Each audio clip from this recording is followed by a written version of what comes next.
Good afternoon, everybody.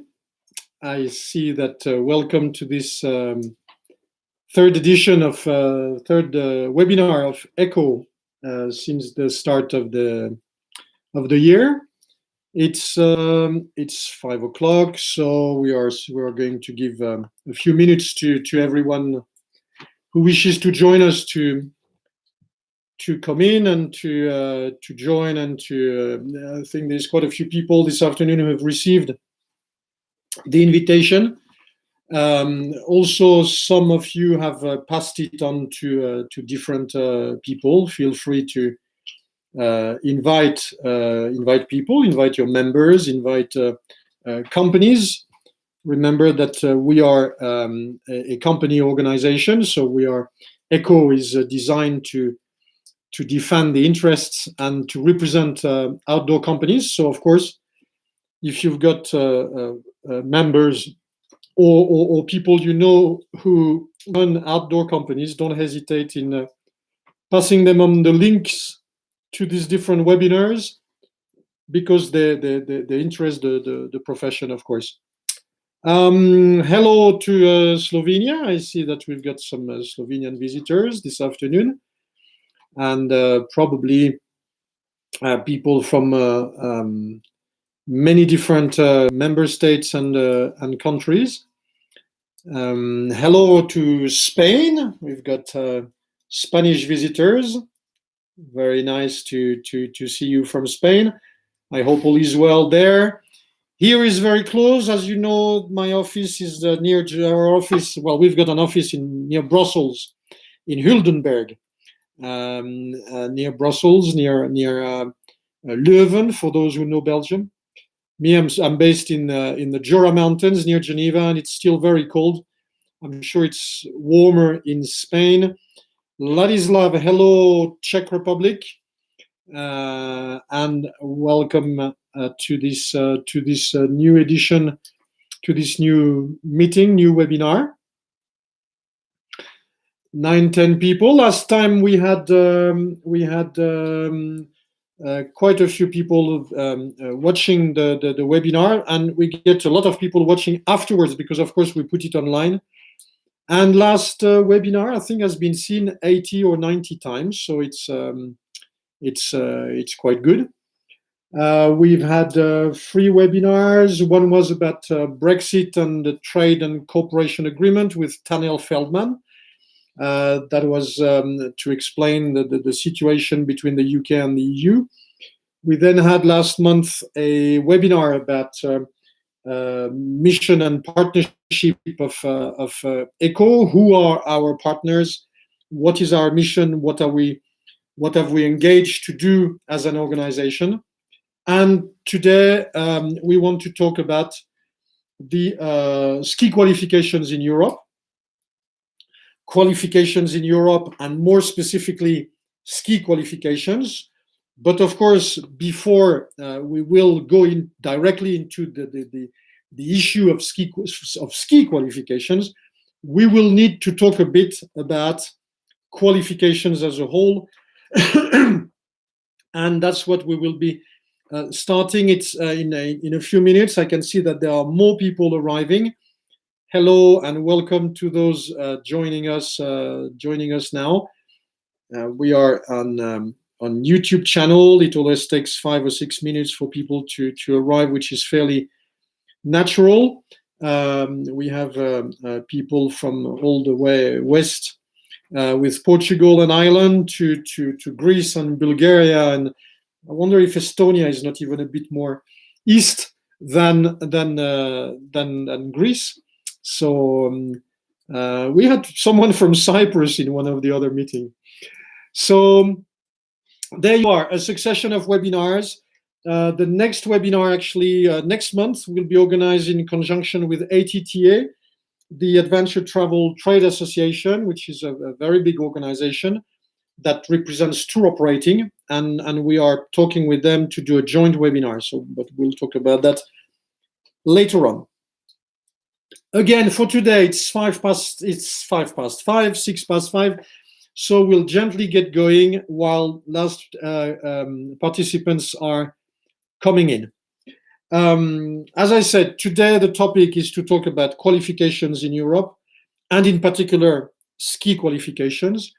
But before we talk about skiing, we should mainly talk about qualifications. There are quite a few mistakes or quite a few misunderstandings about qualifications in the EU. And that's why I wanted to organize this webinar, to take time to talk about what they are and where we shouldn't be mistaken. The first thing to understand is that is the concept of not only qualifications but of competencies. A competence, as you know, most of you are professionals from the outdoors, and a competence in the outdoors is what you are able to do, what you are capable to do, what you can do. That's your competence. You are competent as a kayak instructor, you are competent as a high rope instructor because you can manipulate high ropes, because you've got knowledge, skills. That's your competency. In political terms, it's exactly the same thing. There are competencies that you all know in your different member states. Competencies like police, justice, army, lawmaking, education. These are examples of competencies. And the competencies are split at different levels. In some member states, there is only one level. I'll take a particularly centralized member state called France. There is one level, it's Paris, it's national level. There are regions and departments. In other member states, there are very different levels. For instance, Spain has got regions that are more or less autonomous depending on the competence we are talking about. Italy has got autonomous regions. Switzerland has got cantons, and Germany has got landers, and Austria as well has got, and you know your member state. I don't know all the member states. Hello, Tanel, nice to see you. But as you can see, there are different levels in each countries, in each member state, with different competencies. And some levels have got full autonomy on one competence, or are sharing this competence with another level. For instance, in France, the competence of constructing a college for schools, colleges, is down to the regions. The state cannot build college, and the communes or the departments cannot build college. Just the region can build college. In certain countries, in Belgium, for instance, there is Flanders and Wallonia, and some competences are down to Flanders, and some competencies are to the national level. In Europe, with the European Commission, it's the same thing. Some competencies have been brought up to the EU level, and some other competencies have been kept at national level. If you talk about the ones at national level, for instance, police is a competence that's been kept at national level. There is no European police. There is no European army. There is no European education system. Education is a competency that has been retained at national level. And so, you've all heard about Erasmus, the program Erasmus. Indeed, in terms of education, the EU is acting as a facilitator. And so Erasmus is a facilitating project, is a facilitating competence, but it doesn't give the EU the right to organize the education. It just gives the EU the right to organize exchange of students, to facilitate, to create tools such as EQF, for instance. We'll talk about it later on. But the EU doesn't have a competence in terms of education. And considering the way the national member states are using the education, we can say that it is very unlikely that in the coming years, education will be passed to the EU. If I was to take bets, I would bet that in the next 20 years, education will remain at national level and will remain the problem of Ireland, of Greece, of Spain, of France, and of Finland. And it will not be dealt by the EU Commission, which will only keep a role as a facilitator, in particular through the Erasmus Plus project or program, whatever you want to call it, and that's it. Oh, that has got. Why do member states have kept this competence? Simply because the member states are run by politics, as you all know, and education is an extremely practical tool for regulation of the market. If you control the A level, what you may call the Abitur or the Baccalaureate or the end of secondary school before going to university, if you control success to this, you control access to the work market. If you control how long people will stay in the university or higher education system, you control access to the work market. So that's one of the. It's a way to adjust access or not access to the work market. In countries like Germany or France or Poland, there is something like 500,000 or 600,000 young people every year who access the work market. If you have control over your education system, you can adjust how many people come into the work market. It's got another big advantage of controlling education at national level, is that, of course, you control your relationships because, as you know, many jobs are linked with education, are linked with the possession of a diploma or a qualification, any type of certification. Diploma is more a certification organized by the state. Qualification is more professional type. So that's the difference. Let's call them certifications, to be simple. All jobs, whether it's a ski instructor, a mason, or a carpenter, or a computer man or lady, or whatever, is linked to competence and skills. That means to qualification. And so when you control the qualification system, when you've got it in hand, you control your relationships with the lobbies, with those who run the trade, the sector, the economic sectors.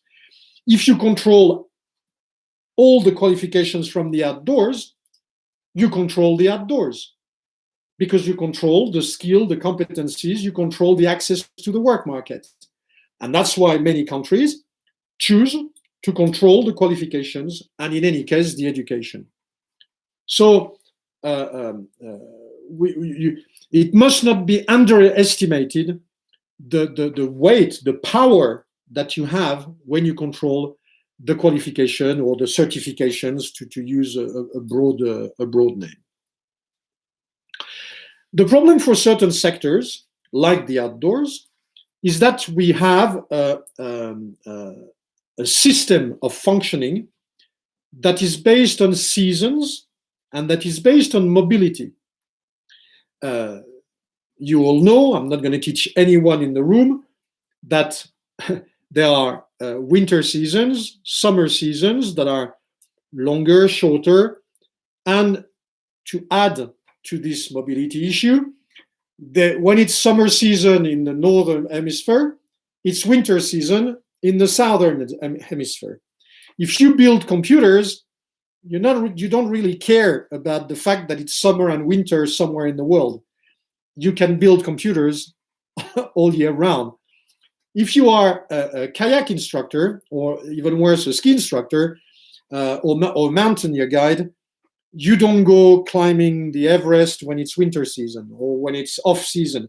You don't go skiing in Australia if it's December. You go skiing in Austria.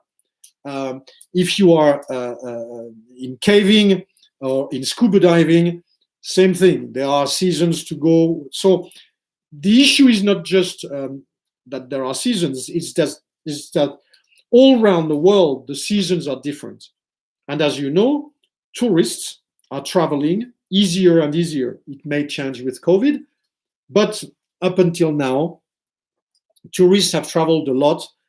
And where the average mobility in Europe is about 2% of professionals, in our sector, it's about 7%. So our professionals are 3 times and more than 3 times more mobile than the average worker, which means that, of course, because of mobility, work, seasons, etc., we need to change member state. And so we need to have our qualifications recognized. And so you immediately understand that the specificity of the outdoors is the fact that we need to have our qualifications recognized.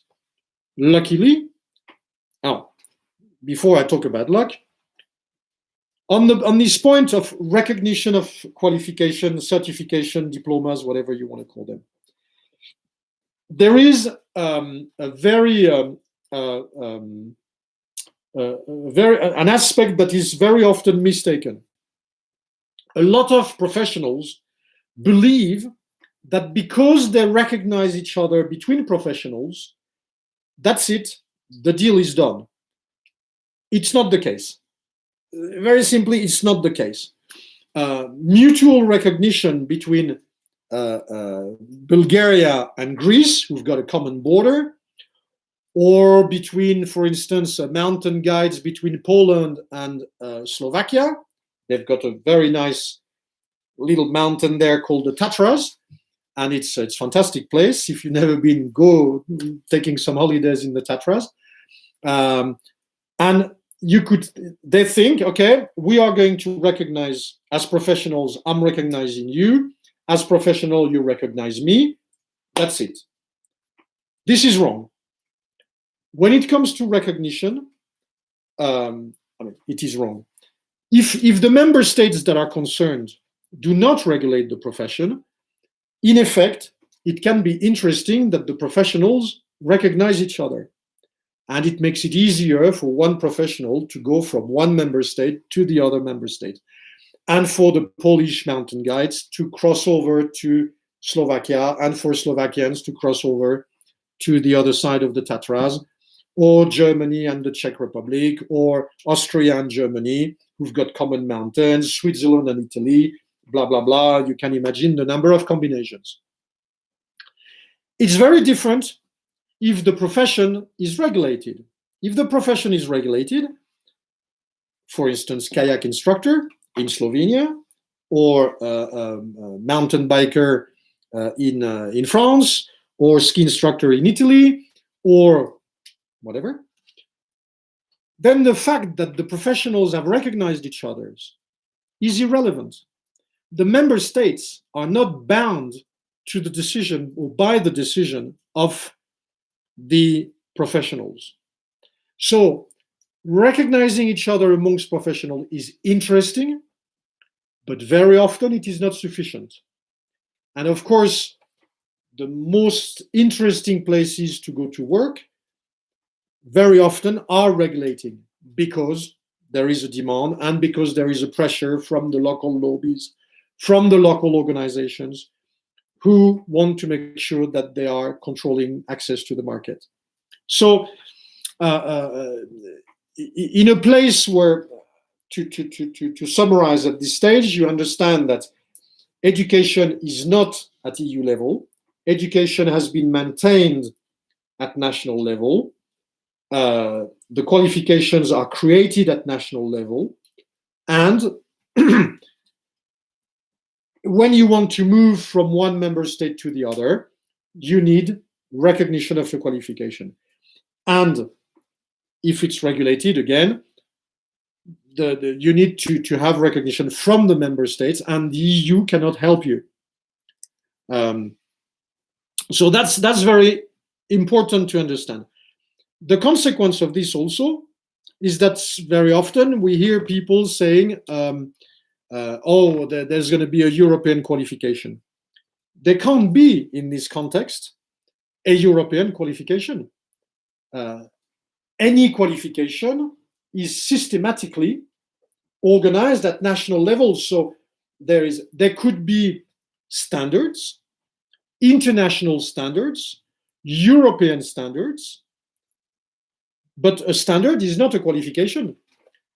You must understand that when we negotiate, when I don't know, Germany negotiates with Austria on kayaking, if the pro agree and even the sector agree on certain issues, they agree on standards, on norms, on good practice. That's not a qualification. A qualification is created by training providers. Very often it's registered. We will talk about it in a few moments.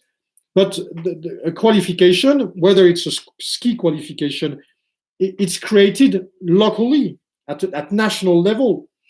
All of you here today who are probably kayakists or rope or scuba divers or skiers or whatever, you know that at national level, all these qualifications are organized by national bodies, national organizations, and the EU has got nothing to do with this. All the EU has done, and that's very good actually, is to vote a directive that explains how the member states should recognize each other qualification. So they say how they should recognize it. They don't say that they should recognize it, or they don't make a list of the qualifications that must be recognized. There is no big chart with all outdoor qualifications edited by the Commission to say this kayakist is in Spain is the same as this kayakist in Holland, and so they should recognize each other. No. It doesn't exist. There are ways. There is recipes, but there is no list, and the EU cannot create a list. Hello from Switzerland, who's just arrived, who was on the phone, watching on the phone. Yeah, you can follow these webinars on the phone effectively, and then you can join on your computers. That's very practical. So to avoid mistakes that are very often made, again, professionals can recognize each other and create standards. These are not qualifications, and these are not binding to the member states. And so as you can see, and in our job, we are forced, a lot of us are forced, or it's particularly interesting to move from one member state to the other, and we are immediately confronted to this aspect of mutual recognition.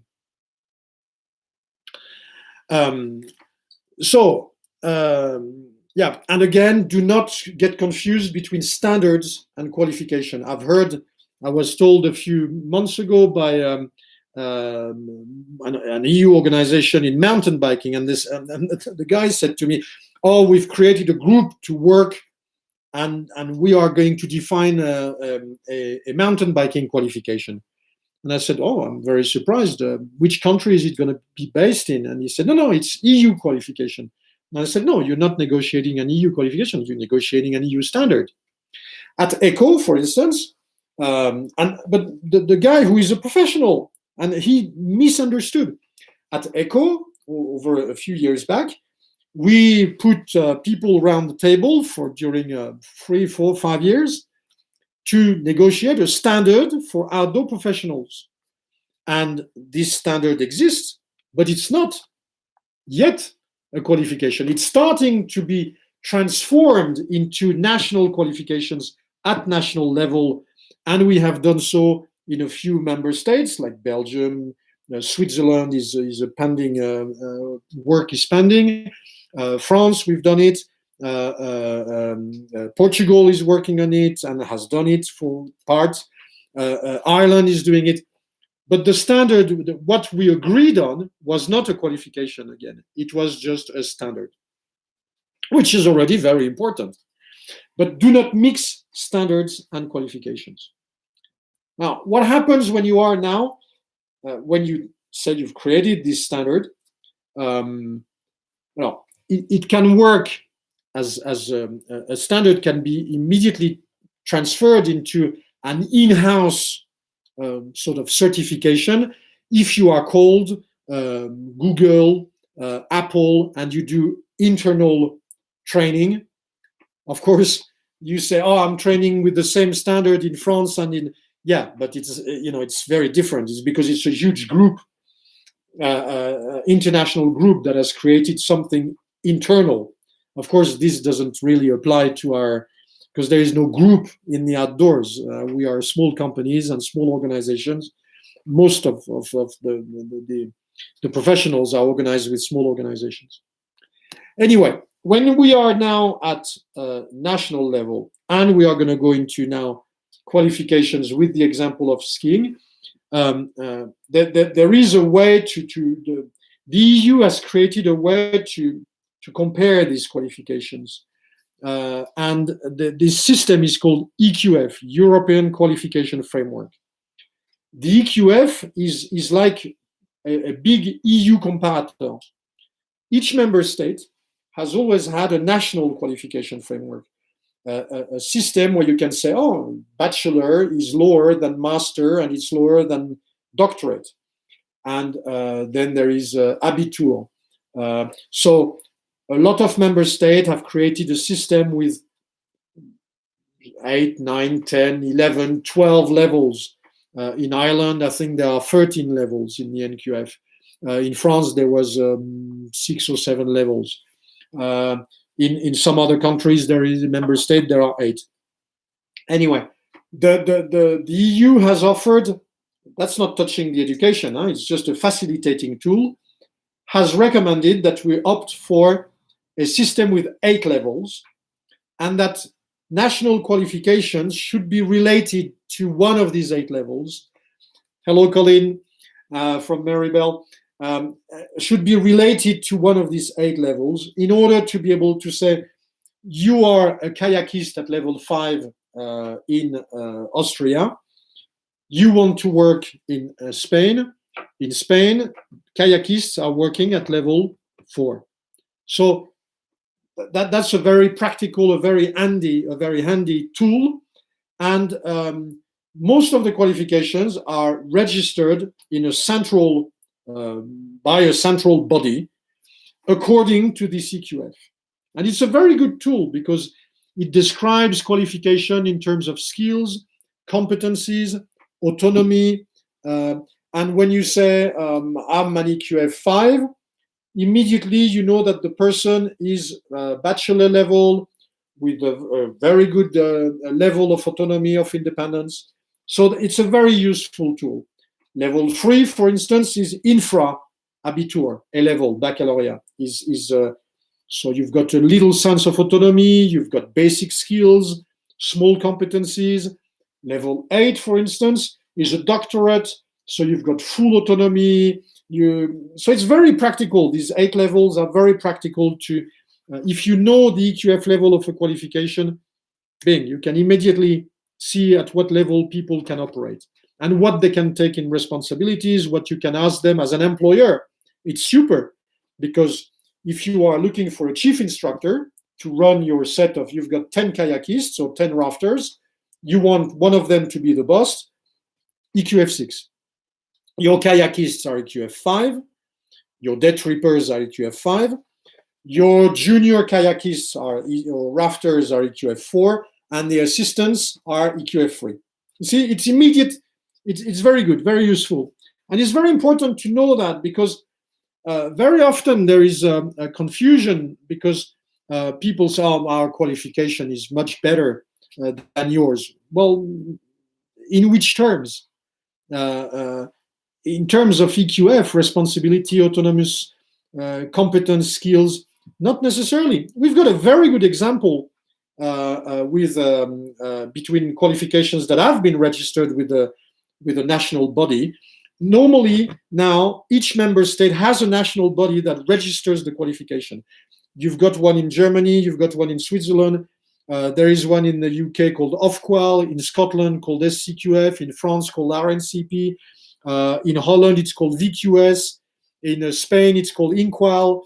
In Ireland, in every country has got a body that registers this qualification. And we had the example when there is still the fight between the UK and France on ski qualifications. The French qualification is at EQF 5. BASI 3 and 4 is at EQF 6. So in fact, if one qualification should recognize the other, it's BASI that should recognize the French. And when the French say, oh, no, you're not as good as we are, it's bullshit. It's bullshit. The level of qualification of BASI is higher than the level of qualification in EQF terms than the French. So again, be careful what we are talking about. So that's a very good way to evaluate the levels. If we take skiing now, and we are what's the time? 5:30. It's time to go right into skiing. Another 10 minutes, 15 minutes to see what happens at skiing level. At skiing level, as I've explained before, the competence in delivering ski qualifications in Europe is down to each member state. The member states have chosen different ways to deliver this ski qualification. Some countries, some member states have decided not to regulate, no regulation. Others have chosen to regulate. There are two ways to regulate. Alors, example of member states that have decided not to regulate. Portugal. There are a few ski resorts in Portugal. I think there are 2 or 3. Anyway, cross-country skiing, mountain hiking, skis, randonnée, alpine skiing. You can ski in Portugal. You can teach skiing. Anyone can teach skiing in Portugal. My grandmother can go there and decide to teach. There are other member states where the profession is not regulated. Anyone can organize the way he wants. And then there are member states that have decided to regulate access to ski qualification. There are 2 basic ways to do that. In some countries, in some member states, the regulation is over the body, the school, if we use a classic word, the school. For instance, in Czech Republic, in Austria, the regulation is over the school. So there are conditions for over the schools, and once the schools, or in Switzerland, it's over the schools, and either they can employ who they want, or they have to employ a certain number of people, or the boss of the ski school must have a certain qualification. There are different ways, but it's more over the schools. And other member states have organized the regulation in skiing over the ski instructors. Some have done a combination of both. For instance, again, in Czech Republic, the government is establishing a basic standard, and any organization can ask to be certified by the government and train instructors according to the standards that the member state has created. In other member states, for instance, like France, the government has decided that they would not let anyone do it, they do it. It's member state or nothing. They've got the exclusivity of certification. So, as you can see, for historical reasons, either the government is regulating or not.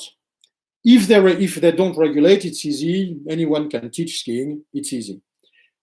When they regulate, there are different ways to regulate. The member state is delivering the diploma. The member state is accrediting an organization or different organizations to deliver the qualification, or they leave it to the national bodies. Alors, France is delivered by the member states. Czech Republic is accrediting, for instance, APUL, but others exist in Czech Republic. A pool is accredited by the government, by the Czech government, to deliver. In other organizations, like in Slovenia, it's ZUTS. They are more autonomous in Bulgaria, and they deliver their own qualification. It's not the state that delivers the qualification. So when we talk about ski qualifications, you can see that the level of constraints, of stress, in a way, is different between the different levels, between the different member states. Sorry.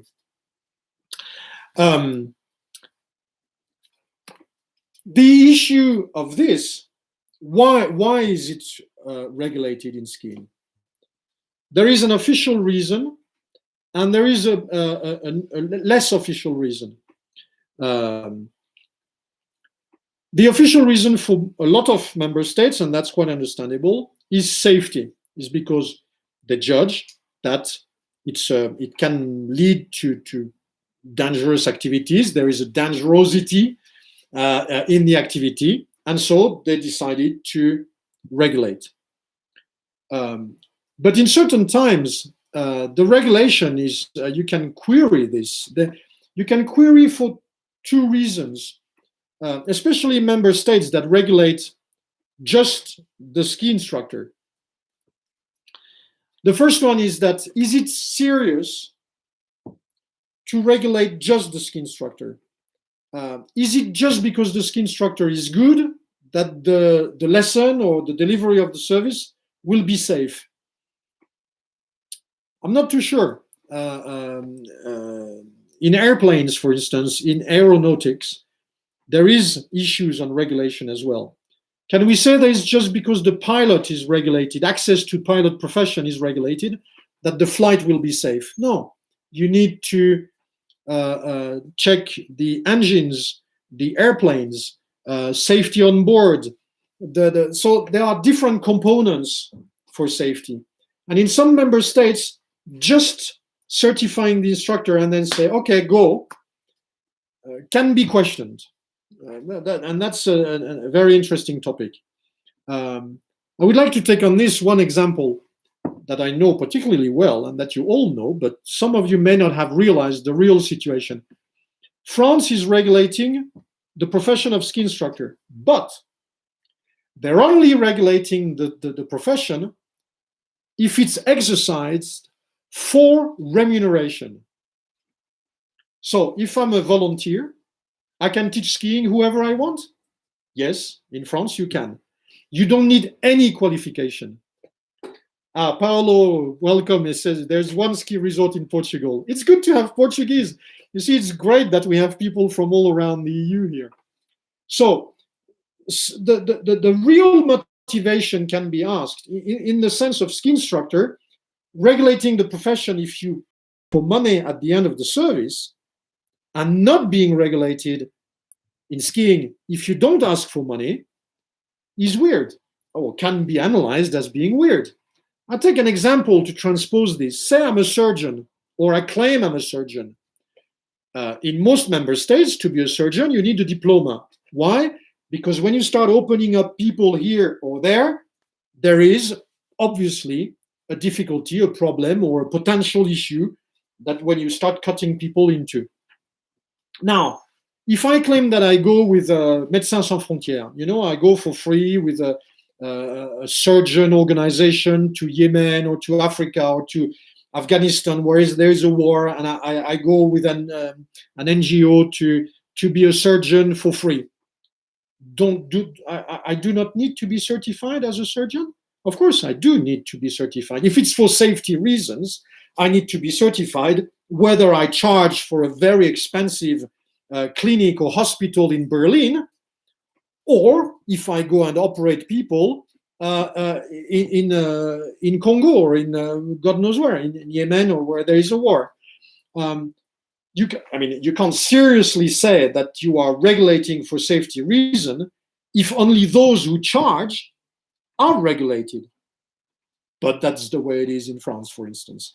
So don't underestimate the real motivation for regulation? Is it really for safety reasons? Maybe it's for protectionism. Maybe it's to protect the market, to control the market. And that's where you see the hands that the member states have got. So in skiing, as you can see, the issue is not necessarily on levels. And I can assure you that I've analyzed many ski qualifications, and they are more or less the same. Every European member state really is organizing its training on 3 levels, sometimes 4, like in the UK, even if they're not in the EU anymore. Or Ireland has got 4 levels. Slovenia has got 3, Smukanja 3, I think 3 levels. The Italians, the French, who are claimed that they've got 1 level, in fact, they've got 3. There is 3 stages within. They've disguised themselves in 1 level, but in fact, there is 3 levels as stagiaires with different prerogatives, different possibilities. So there is about a 3 level, and if you analyze clearly the content of these 3 levels, you will see that they are most of these qualifications are practically the same. Now, in skiing, what happened in the last few years, and there again, I want to raise some questions or to answer some questions that have been raised, and again some misunderstanding. As you can see, each member state can regulate or not regulate. Whether the professionals recognize each other is not really binding to the member states, and we need recognition. And the EU has established a directive that is super good. If you read the directive, you will see that it's super good. I was talking with Paolo, who's joined us today. We were talking in a meeting a few days ago, and he was saying directive is fantastic. And yes, it's really, really good. I do encourage people to read this. It's only 160 pages, so come on, it's not, only 65 articles. It's not the end of the world. So do read it before you go to sleep at night. You see, you will sleep very well afterwards. So but it's very well done. It's clean. It's good. It's too good. And a lot of member states, because they want to control access to their work market, because they want to control their education, because they've got the lobbies behind them saying, oh no, stop recognizing too many strangers, and they don't want to enforce the directive. And skiing, which is the prime activity, not in terms of interests or quality or beauty, but in terms of economically, skiing is the first activity. But behind it, there is climbing that generates a lot of turnover. There is caving, of course, but not so much. Or scuba diving is a very good moneymaker around the world. Mountain biking to a certain extent, rafting and kayaking, hiking are very good moneymakers. As I said, there is skiing, there is hiking, there is in terms of money. And so, of course, they want to protect, the member state want to protect this. And really, they don't want to enforce the directive, which is a problem, because the first thing that member states should do is enforce the directive. And so in skiing, they invented a few years back, they signed a deal. They made a private deal between a handful of member states that wanted to protect the market, and you may have heard of it. It's called the Memorandum of Understanding, which was a private contract signed by 10 member states, and between, as I said, 10 member states, and that established a sort of a side deal. There was the directive that explains, yes, you must recognize under freedom of service delivery, freedom of establishment, depending if you want to live in the member state or just be there for a while. And so this private deal was signed, and the commission looked at it and said, okay, you want to do this private deal, okay, there's nothing we can do, so long as it doesn't prevent from enforcing the directive. But in the skiing world, Qualifications got trapped into this private deal. And it became more and more obvious that the directive could not be enforced anymore. So little by little, this memorandum of understanding replaced the directive, which is completely illegal. There was no reason. We know the reason. The reason is to protect the market by the professionals that were involved. But even if there was a reason, it was a side issue. And of course, the commission, which is not stupid, and there are some very clever people there, and some fantastic civil servants, they realized this, and they wanted to change that so that the MOU, the establishment of a common test, was used not to block the entry into the member states, but as an extra possibility, which it should have been. The MOU originally was meant to be something as an extra or an extra possibility, but not to replace the directive. And so they led the signatories of the MOU to believe that they could replace their deal by a European law, and they produced the Delegated Act. But the Delegated Act is another way to be recognized, a complementary way to the directive. And in no way is it a replacement of the directive or something that you have to do. In skiing, you go through the directive, you get your qualification, or if you wish, you can get your qualification recognized through the directive, or not accept, or if you have the highest qualification in your member state, you can undertake what is called a common training test, and if you succeed, you are automatically recognized. But this doesn't mean, of course, that if you don't have the highest level, you can't be recognized through the directive. It doesn't mean that. The directive remains available for those, as you can see, it's an option, the CTT, the Delegated Act, which includes the common training test, is optional. You can, if say I hold the highest qualification in skiing, if I want to undertake the CTT, I can. If I don't want to undertake it, I can as well. And if I want to go to Austria to work, I will declare in Austria, and they will have to recognize my qualification unless they prove there is a substantial difference. If they don't prove this, I'm deemed to be recognized in Austria. If I decide to undertake the CTT and I fail, same thing. Okay, I've failed the CTT. I go and declare myself under the directive. So when people say, oh, you need the CTT to go and work in another member state, no, absolutely not. It is not compulsory. If you fail, it doesn't exclude you from your rights to work as a ski instructor in another member state. Okay?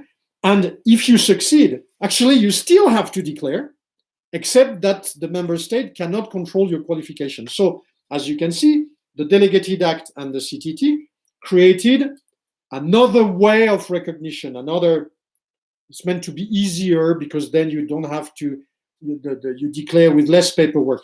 In fact, I'm going to tell you something. I've already declared 7 or 8 people through this who hold the CTT, and it's not been easier because the member state refused to recognize and we had to introduce procedures, so it's not easier. Anyway, ski qualifications in Europe, as you can see, fall under the same system as every outdoor qualification. Regulated, not regulated, needs to be recognized, the directive to assist in all that. But the particularity of skiing is that during 10 or 15 years, there was this MOU that was organized, and I believe has done more harm to the trade than brought good things, because it's kept out of the trade a lot of people with very good competencies, and it has given a lot of room to super technicians, and that's a shame because we do need technicians in our jobs, but we also need a lot of people with soft skills, people at EQF 5 or 6 who, of course, can canoe, but can talk to clients, that can help them discover, that have got a psychology with clientele, that can speak free language. And in skiing, we have maintained the profession of ski instructors into an extremely technical aspect, technical offer. And that's a big shame because a lot of clients, and we were talking about all this with ATTA the other day, because after COVID, there's going to be more people coming to the outdoors, but these people will want a lot of pampering, as they say in English, a lot of help, assistance, and we will require in the profession a lot of people with a lot of soft skills, a lot of abilities to care for people, to cater for people. And that's not a technical issue. It's not because you are a good slalomer or a good bump skier that you can offer this. When you need humanity, psychological approach, that's another issue. And unfortunately, in the last 20 years, ski qualifications have been extremely orientated towards technicalities. The technical level has been increased and increased and increased to levels that are even excluding people with other competencies, and young people entering the profession have concentrated so much on the technical issue that they've completely forgot to develop other skills, and that's a big shame. And every survey we do, we've just finished recently a project called Blueprint, where ECHO was involved, and I was involved in it as well, and with Herman, the past president, and it was obvious during this project, according to the surveys we have run, that in skiing and in other outdoor activities, we need more and more. We need soft skills, and not just super technicians who can. I see Paolo, who's just who is with us today, who is a super guide in speleology. You go underground in cave, and it's. I mean, the issue of safety, of technical issues, of course, is extremely important, but the psychology is enormous. I mean, I've experienced caving with Paolo for the first time of my life, and the issue of technique was not extraordinary, but the issue of psychology was just crazy. And if you are not trained, it doesn't work. I mean, you develop this, when you are our age, when you are 50 years old, 55, 60, and you've been in the trade for 25 years. But when you're 20 years old and you become a ski instructor, you don't want to be just a super skier. You want to have brains and to be able to cater for clients. And all the research we've made in the past show that we need to have this issue well developed. So that's the specificity of ski qualifications. Voila, that's where we are. Again, remember that education is in the hand of at national level. The EU has only got Erasmus. We may develop standards at EU level. It is not a qualification. And in skiing, through EQF, we can see where the qualifications are. We need recognition. The directive is here to help. Unfortunately, a lot of member states do not want to enforce it or have difficulties in enforcing it. They've developed even side systems like the MOU in skiing, and I strongly recommend that you and not just in skiing, in other activities, that you push your national organizations to open up and to leave a bit the sphere of just technicality, to open up to the animation skills and competence that are required throughout the EU. that's this. I wanted to clear up these things with you today because, as you can see, there is a lot of room for misunderstanding in terms of qualifications, and in particular in skiing. I hope that this has been of interest to you. Of course, we remain available at ECHO for questions. Maybe there is questions now. I've been talking to you for 45 minutes. Maybe you have some of you have questions. In any case, and while you maybe write something, we will be sending you a link to this because this is recording, of course. And we will be sending you a link tomorrow, the following day, so that you can rewatch it or disseminate it to your members who are interested in, or to people you know in the outdoors who could be interested by issues about the qualifications. We will remain available anyway. And I don't see any particular question coming on the screen. We will be next month, it's the 20th of May, is that right? But we will send you an invitation in any case. We will be talking about the restart or the relaunch or the rebirth. As you know, the outdoors have been put to a halt, especially this winter due to COVID. So hopefully it will restart. Thank you, Tanel.